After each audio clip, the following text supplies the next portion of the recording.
Kwanza jeshi la polisi mkoa wa Morogoro limemkamata kijana mmoja anaitwa Jackson Nestor Katabi.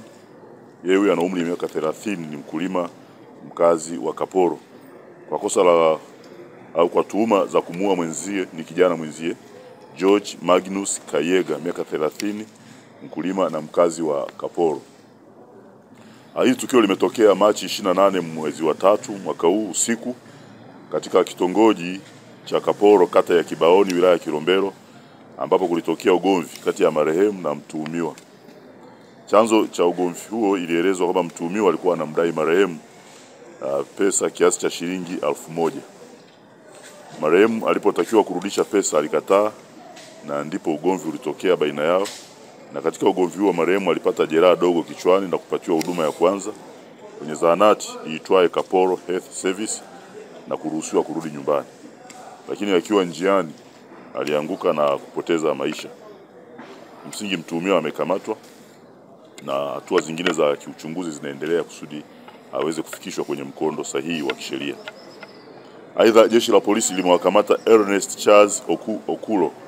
Huyu ni dereva, ana umri wa miaka 40, ni mkazi wa Chanika, Dar es Salaam.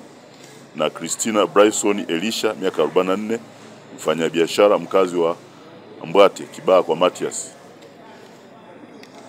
mkoa wa Pwani. Kuna Ipiana Charles Odongo 29, Tingo wa Gari, mkazi wa Dar es Salaam, ili kwa kosa la kumuibia mwajiri wao kampuni ya African Harmony Industry and Trade Limited ya Dar es Salaam iliyoko mtaa wa Chabruma, kwa tuhuma ya kumuibia ndoo 1300, kila moja ikiwa na ujazo wa lita 20 za mafuta aina ya Korie yenye thamani ya shilingi milioni 78, mali iliyokuwa inasafirishwa kutoka mkoa wa Dar es Salaam kwenda mkoa wa Mwanza.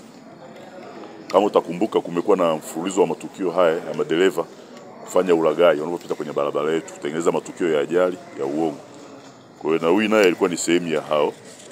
Baada ya kuwa ameiba kiasi cha hizo ndoo 1300 zenye ujazo wa lita 20, alitoa taarifa kwenye kituo cha polisi cha Mikese kwamba ameibiwa. Hilo tukio lilitokea Machi 27 mwaka huu usiku katika eneo la Gwata, kata ya Gwata, wilaya ya Morogoro, ambapo mtuhumiwa alichepusha gari yenye namba za usajili T 785 CTC ikiwa na tela lake lenye namba T 341 CTZ aina ya Hoho, na kuliingiza vichakani na baadaye kutoa taarifa kituo cha polisi ya kwamba amepata ajali na kuibiwa mzigo aliokuwa nao. Kwa hiyo kama hivyo kawaida, tukipewa taarifa hizi tunafika kwenye maeneo ya tukio kwa ajili ya kuchunguza na kufuatilia. Lakini katika uchunguzi wa kisayansi ilionekana kwamba tukio hilo uliweza kubaini kuwa hakuna wizi uliofanyika eneo la tukio, na badala yake mtuhumiwa aliuza mafuta hayo mkoa wa Pwani kabla ya kufika mkoa wa Morogoro. Kwa hiyo katika kufuatilia zaidi, jeshi la polisi lilifanya msako huko Kibaha kwa Matias na kufanikiwa kumkamata huyo Christina Bryson Elisha mwenye umri wa miaka 44 akiwa na ndoo 332, ikiwa ni sehemu ya mzigo uliokuwa umeibiwa, na ufuatiliaji zaidi unaendelea kupata mzigo mwingine ambao umesalia.